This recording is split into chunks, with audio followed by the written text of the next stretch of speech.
5부 시작하겠습니다. 어, 5부 시작하기 전에 제가 4부에서 빠뜨린 얘기가 하나 있네요. 그 모피를 파는 상인이 바로 이제 살인자라고 외쳤던 그 사람이죠. 3부 여섯 번째에서 살인자라고 외치는 사람이 바로 그 4부 여섯 번째에서 포르피디가 문디에 준비한 그 사람이죠. 이 사람은 이제 줄곧 라스콜니코프를 따라다니면서 관찰하고 포르피디에게 알리는 사람이었죠. 그 2부 여섯 번째에서 보면 라스콜니코프가 살인 현장에 다시 가잖아요. 그때 이제 이상하다고 생각해서 포르피리에게 알리고 미행을 한 거죠. 5부 시작하겠습니다. 5부는 루진과 레베자트니코프, 마르멜라 도프의 추도식, 라스콜니코프와 소냐, 카체리나의 죽음으로 나눠봤고요.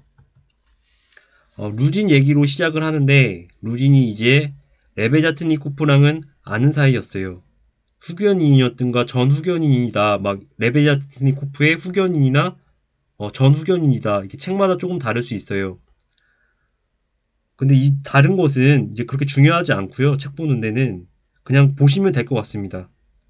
이제 루진이 레베자트니코프에게 모든 걸 다 얘기를 했습니다. 루진이 두냐에게 차인 거죠. 근데 루진은 대법원에서도 패소하고 금전적으로 손해를 보는 일들이 계속 생기죠. 뭐 그렇다고 루진이 부유하진 않은 사람은 아닌데 금전적으로 손해를 보고 싶지는 않겠죠. 그런데 설상가상으로 소냐하고도 지금 파혼을 당했어요. 기분이 굉장히 나쁘겠죠. 루진은 라스콜니코프를 죽이고 싶을 정도로 싫어하고 있죠. 아무래도 라스콜니코프의 입김이 많이 작용을 해서 두냐에게 파혼을 당했다라고도 생각했을 거예요.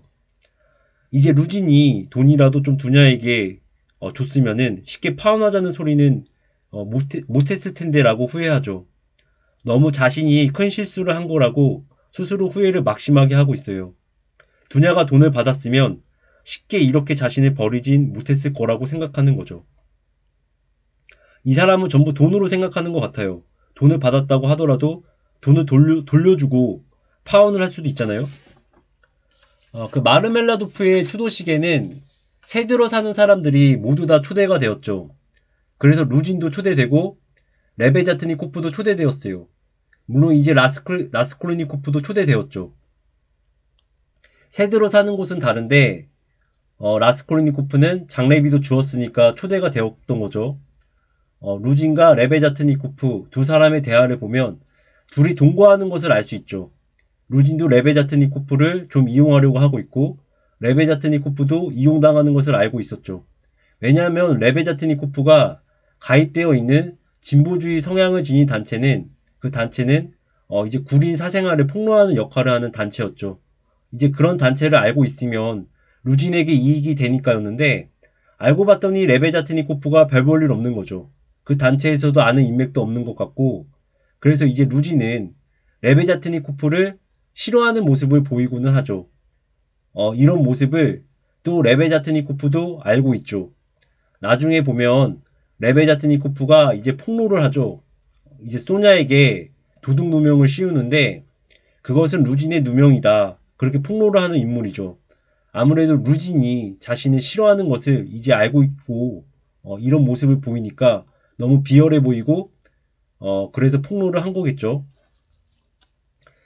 그리고 이제 레베자트니코프가 이런 말을 하죠. 코민이라는 말을 하는데 레베자트니코프가 말하는 코민은 진보적인 성향을 지닌 그런 단체예요. 그때 당시에 도스토옙스키의 시대에 사회주의적인 공동체나 자치단체를 의미한다고 보시면 됩니다. 도스토옙스키의 시대는 이제 황제가 있는 시대를 살았고 그때 당시에는 아직 이제 볼셰비키 혁명이 터지기 전이라 1917년에 볼셰비키 혁명이 터지고 레닌이 정권을 잡습니다. 도스토옙스키가 1881년도에 사망하거든요.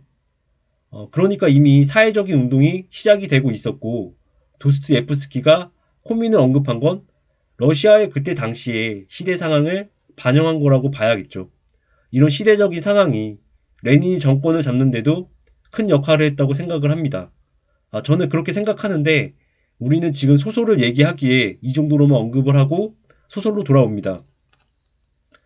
레베자트니코프가 최근에 코민의 회원은 남녀를 불문하고 어느 때나 다른 회원의 방에 들어갈 권리가 있는가, 이런 부분이 뭐 루지는 남녀의 불가피한 욕구적인 문제로만 얘기하고 그랬지만, 저는 이제 라스콜리니코프는 고립이 많이 돼 있잖아요. 그래서 이제 찾아오는 사람도 없고, 이런 부분 때문에 이런 얘기도 고립에서 이제 덜 고립되지 않게 하는 그런 방안을 얘기한 게 아닌가 싶어요.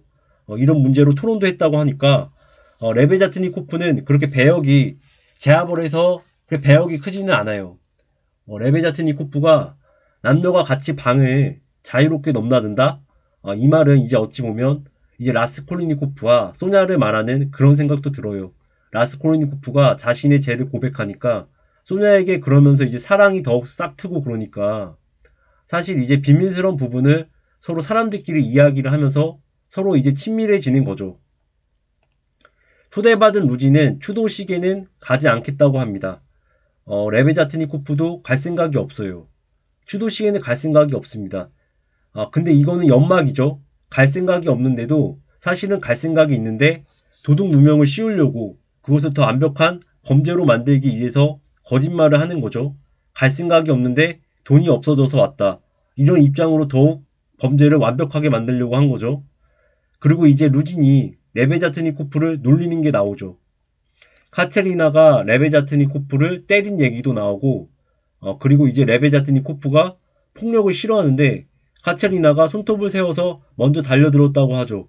그리고 이제 루진이 레베자트니코프에게 그 소냐가 정말 창녀인지도 물어보고, 루진도 소냐가 창녀인 것도 알게 되죠. 레베자트니코프는 소냐가 자신을 좋아해준다면 자신도 소냐를 받아들이겠다는 식으로 얘기하죠. 레베자트니코프도 소냐가 하는 말에 하는 일에 대해서는 상관하지 않는 사람이죠. 카체리나 이바노브나는 라스콜리니코프에게 받은 20루블 중에서 10루블 정도를 장례식으로 쓰는데, 이제 장례식만큼은 넉넉하게 준비하고 싶어 하죠. 아말리아 이바노브나 리페베이젤이 부엉이를 도와주는데, 이 사람은 이제 카체리나의 셋집 주인이죠. 헌데 카체리나랑 아말리아를 사이가 안 좋은데 약간씩 이제 사이가 안 좋더라도 서로 이제 타협도 이제 해가면서 양보하면서 사는 그런 관계에 있었죠. 카체리나가 자신의 장례식에는 좀 괜찮은 사람들이 오기를 바랬어요. 근데 장례식에 온 사람들은 좀 자신이 만족을 채워줄 만한 사람이 오지는 않았죠. 자신이 초대한 사람들도 오지 않으니까 더 이제 분노하게 되었죠. 이런 게 전부 아말리아의 책임이다라고 자신의 분노를 아말리아에게 돌려버린 거죠. 그런데 이제 라스콜니코프가 왔는데 여기에서 이제 가장 괜찮은 사람이었죠. 대학생이라는 게 휴학이지만 교양 있는 사람으로 되어버리니까 카체리나에게 극진한 대접을 받았죠. 근데 카체리나는 라스콜니코프에게도 아말리아 욕을 막 하고 그래요. 그러면서 웃다가도 기침을 하기도 하고 손수건에 피가 묻어 나왔죠. 폐병이 있어서 그런 것 같아요. 자신의 남편 마르멜라 도프를 그리워하는 모습도 보이죠. 그러다가 어떤 모녀가 자신의 딸이 소냐랑 같이 있는 것 자체가 모욕이다 라는 말을 했다고 아말리아가 말을 합니다. 왜냐면 소냐가 항생 감찰이 있는 여자라서였죠. 그 소문이 많이 나 있으니까 이런 부분에서 초대받았던 어떤 모녀가 그런 말을 한 거죠. 이게 무슨 말이냐면 아무래도 집세를 내고 새 들어 사는 사람들 중에 어떤 모녀가 있었는데 그 모녀가 이제 아말리아에게 모욕이다 라는 말을 했고, 아말리아는 이제 그 말을 카체리나에게 전해준 건데 이제 카체리나는 화가 많이 나는 거죠. 카체리나는 이제 계속 이제 자신이 교양 있고 괜찮은 사람이라는 이야기를 해요. 그러니까 계속 이제 괜찮은 사람이라는 이야기를 계속 이야기해요. 마르멜라도프가 죽으면 나오는 연금으로 자신의 고향에서 기숙학교를 설립하겠다는 얘기도 하죠. 그리고 자신이 받은 상장에 대해서 언급하면서 기숙학교를 설립할 자격이 있다는 걸 증명하죠. 그렇게 자랑을 시작하다가 아말리아가 한 소리 합니다. 한 소리를 하는데, 첫째, 기숙학교 아가씨들은 속옷을 청결히 해야 한다. 둘째, 밤에는 몰래 소설을 읽지 않는다 라는 말을 하는데, 이게 이제 서로 싸우게 되는 이유가 되죠. 카체리나는 말도 안 되는 소리라고 딱 잘라 말하면서 입을 좀 다물어 달라고 하니까 아말리아가 화가 팍 나면서 난 좋은 의도로 얘기한 거다. 이렇게 이제 시작이 된 거죠. 두 사람이 이제 싸우면서 아버지 얘기를 막 서로 간에 주고받아요. 우리 아버지는 이랬고 저랬다. 뭐 이런 얘기들이죠. 그리고 이제 러시아 이름은 가운데 이름에 부친이 들어가잖아요. 그래서 이제 카체리나가 아말리아 이름을 아말리아 이바노브나인지 루드비코브나인지 부친이 뭔지 모르겠다고 카체리나가 아말리아에게 얘기하죠. 그러면서 이제 아버지가 핀란드 사람일 거라고, 그러니까 넌 핀란드 연이지라는 발언도 하죠. 아말리아가 이제 방을 빼라고 하고 항색 감찰 얘기도 하고 이제 소냐를 얘기하는 거죠. 그러니까 카체리나도 화가 나서 정말 폭행을 할 정도로 상황이 악화되고 있을 때 루진이 모습을 드러냅니다. 카체리나가 루진에게 자신의 아버지에게 받은 은혜를 기억해달라고 하면서 루진에게 도움을 요청하죠. 아말리아에게 한 소리 해달라고. 그런데 이제 이거는 카체리나가 지원해서 한 말이죠. 카체리나가 약간 좀 그런 경향이 있는 사람이죠. 그리고 이제 루지는 소냐에게 도둑 누명을 씌우는데 이것을 이제 레베자트니코프가 누명을 씌운 것을 폭로합니다. 루진이 돈을 고의로 소냐의 주머니로 들어가게 했다. 100루블이죠. 그리고 라스콜리니코프도 레베자트니코프의 폭로 후에 충분히 그럴 만한 증거를 내밀죠. 루진이 파혼을 당할 때 소냐가 행실이 나쁘다라는 얘기를 편지로 쓴 게 있는데 그때 이제 거기에 라스콜리니코프는 동의하지 않았고 행실이 나쁘다고 얘기한 건 동의할 수 없다. 그것은 루진이 소냐를 욕하는 것밖에 안 되는 거다. 헌데 플리헤리아랑 두냐도 라스콜리니코프의 편이었죠. 그래서 이제 루진이 소냐가 행실이 나쁜 여자라는 것을 증명해서 다시 이제 두냐의 마음을 사려고 하는 거죠. 굉장히 교묘하고 비열하죠. 왜냐하면 소냐를 제물로 바치게 되어버리니까요. 아무래도 소냐가 경제적으로 어렵고 매춘부로 일하고 이제 이런 환경들을 다 알기 때문에 이것 때문에 도둑질도 서슴지 않았다는 것이라는 공감하는 사람들이 더 많이 생길 테고 그래서 누명을 씌우기도 쉬운 거죠. 근데 이렇게 라스콜리니코프가 소냐를 또 구해주니까 어려운 상황에서 더 라스콜리니코프를 좋아하게 됐어요. 아말리아가 이제 집주인이 방에서 나가라고 하고 카체리나는 울면서 막 어디로 가야 하는지 하나님을 찾죠. 그리고 이제 라스콜리니코프는 소냐의 집으로 갑니다. 그리고 이제 소냐에게 자신이 살인을 한 사람이라는 걸 말해주죠. 그래도 이런 일이 있어도 소냐는 라스콜리니코프가 살인을 했는데도 좋아해요. 보통 살인자라고 하면은 도망갈 수도 있을 것 같은데 그리고 소냐에게 버리지 말아달라고 라스콜리니코프가 얘기도 하죠. 이제 살인을 한 이유가 나폴레옹이 되고 싶었고 그래서 사람을 죽였다고 하죠. 사람을 죽였다. 그래서 그런 얘기를 합니다. 이성과 정신이 튼튼하고 강한 자가 입법자가 되고 항상 그럴 것이다 라는 말도 하죠. 그 노파를 살인한 일은 자기 자신을 죽인 거지 노파를 죽인 것은 악마라고도 얘기하죠. 이제 자기 부정과 자기 합리화라고 봐야죠. 라스콜니코프는 비범해지고 싶었던 거죠. 자신의 이론에 부합된 사람이 되고 싶었던 거죠. 그리고 소냐가 자수하고 속죄하라고 하죠. 평생을 그렇게 살 수 없고 그럼 이제 하나님이 새 생명을 주실 거다라는 말도 합니다. 그리고 이제 자신의 십자가를 주죠. 고통을 받으러 갈 때 짊어지라고. 고통을 짊어지지만 그 고통에 하나님도 같이 역사하시니까 더 충분히 잘 해낼 수 있다. 이런 믿음을 소냐가 주는 거죠. 근데 이제 지금은 라스콜니코프가 소냐가 준 십자가를 받지 않고 나중에 고통을 받으러 갈 때 정말 이제 짊어질 거라고 하죠. 그리고 이제 라스콜니코프도 라주미인에게는 말하지 않고 소냐에게만 말을 한 거 보면 사랑은 비밀을 더 털어놓게 하는 것 같아요.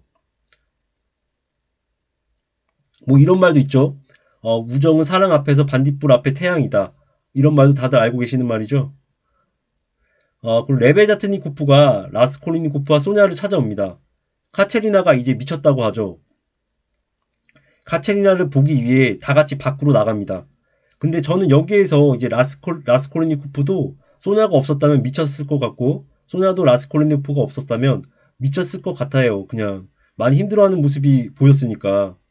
소냐도 힘들 때 라스콜니코프가 도와주었고 라스콜니코프도 힘들 때 소냐가 대화 상대가 되어서 마음속에 같은 이야기를 할 수 있었으니까 서로 의지하는 모습들이 있었으니까 이제 삶을 그래도 살아갈 수 있었다라고 보고 있어요. 라스콜니코프는 소냐랑 카테리나랑 있는 곳에는 가지 않고 집으로 돌아갑니다. 돌아가면서 이제 생각하죠. 라스콜니코프가 이제 소냐를 증오하는 마음도 가지게 되는 생각이죠. 이것은 자신이 죄를 고백한 사람이 소냐지만 그녀에게 위로를 구하려 했던 게 그게 잘못된 거라고 생각한 거죠. 그래서 이제 그런 자신을 용납할 수 없어서 소냐를 증오하는 거죠. 이게 원래 계속 라스콜니코프가 원래 사람을 죽이고도 계속 이제 죄책감을 가지고 자수를 고민하고 다시 이제 뻔뻔해지고 자신은 계속 이제 들키지 않고 그저 살겠다라는 그런 모습을 취하고 있죠.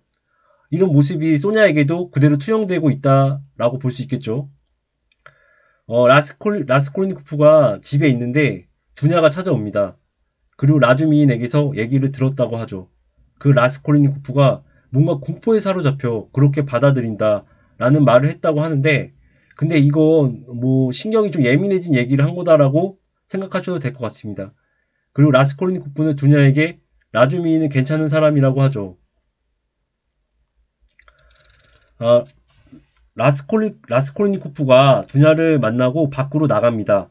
이제 밖에서 레베자트니코프를 만나는데 카체리나가 이제 미쳤다고 같이 가봐야 한다고 얘기하죠.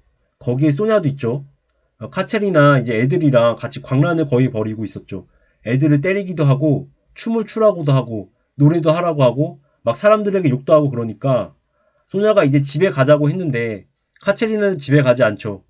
그리고 계속해서 광란을 벌입니다. 지나가는 사람들이 돈을 주는데 그러다가 이제 어떤 군인이 여기에서 이러시면 안 된다. 추태를 부리면 안 된다고 하죠. 그리고 카체리나는 돌부리에 걸려서 넘어집니다. 그리고 이제 각혈을 해서 피를 토하니까 이거 지나가는 관리가 이제 폐결핵이라고 하죠. 이때 이제 사람들이 많았어요. 아무래도 강란 중에 일어난 일이니까. 근데 이때 스미드로 가일로프가 나타나서 상황을 보고 있죠. 그리고 이제 카체리나는 소냐가 창녀로 일하면서 번 돈으로 생계를 유지하면서 산 게 너의 피를 빨았다고 하면서 미안해하죠. 그리고 죽습니다. 스미드로 가일로프가 두냐가 루진이랑 파혼하면 그 대가로 1만 루블을 주기로 했는데 그 돈을 이제 소냐에게 쓰는 거죠. 그 카체리나의 새 아이를 위해서도 쓰고 장례비도 마련합니다. 그리고 이제 스미드로 가일로프가 소냐의 옆방에서 살고 있었다고 얘기하죠. 거기에서 들은 정보가 많다고 얘기하죠. 라스콜니프가 노파를 살해한 것도 고백한 것도 다 아는 거죠. 스미드로 가일로프가 기부하는 것은 사실 이제 잘 보일 필요도 있죠. 그 라스콜니코프에게 잘 보일 필요도 있고 자신이 자신의 마르파를 죽인 것에 대해서 그러니까 자신이 마르파를 죽인 것에 대해서 죄책감을 느낀 걸 수도 있어요. 이제 그렇기 때문에 기부를 하는 거죠. 그리고 두냐도 이런 걸 알게 되면 자신을 더 좋아해 줄 수도 있으니까. 물론 이제 6부에서 이 사람은 스미드로 가일로프는 권총 자살을 하는데 죽기 전에 3천 루블 정도 되는 이자가 있는 채권을 소냐에게 줍니다. 3천 루블 정도 되는 이자가 있는 채권을 소냐에게 주는데 아마 3천 루블이라는 게 마르파가 두냐에게 3천 루블 준 가격이랑 같죠. 아무래도 마르파가 죽기 전에 돈을 남기고 간 걸 자신도 이제 그러고 싶었던 거죠. 좀 어려운 사람에게 기부하고 가는 것이죠. 이제 5부를 보면 전체적으로 폭로의 연속이죠. 레베자트니코프가 하는 역할은 폭로가 많은 거라는 걸 암시하는 것 같기도 해요. 왠지 폭로 같아요. 루진의 음모를 폭로했고 루진도 소냐가 매춘부라는 것을 알게 됐고 마르멜라 도프의 장례식에서 보면 모든 사람들도 다 소냐가 매춘부라는 것을 알게 됐죠. 그리고 라스콜니코프도 살인죄를 소냐에게 털어놓고 또 그걸 스미드로 가일로프가 알게 되었죠. 물론 이제 살인죄의 폭로라고 할 것까지는 없지만 그래도 뭔가 그런 느낌이 납니다. 레베자트니코프는 이제 세상에 비밀이라는 걸 없다는 걸 세상에 비밀이라는 걸 없다라는 걸 이제 말해주는 것 같아요. 그리고 6부에서도 이제 스미드로 가일로프가 라스콜니코프가 살인을 저질렀다는 것을 알고 있다는 걸 이제 빌미로 그 정보를 빌미로 해서 두냐를 어떻게 해보려고도 하죠. 네, 그럼 5부 마치겠습니다.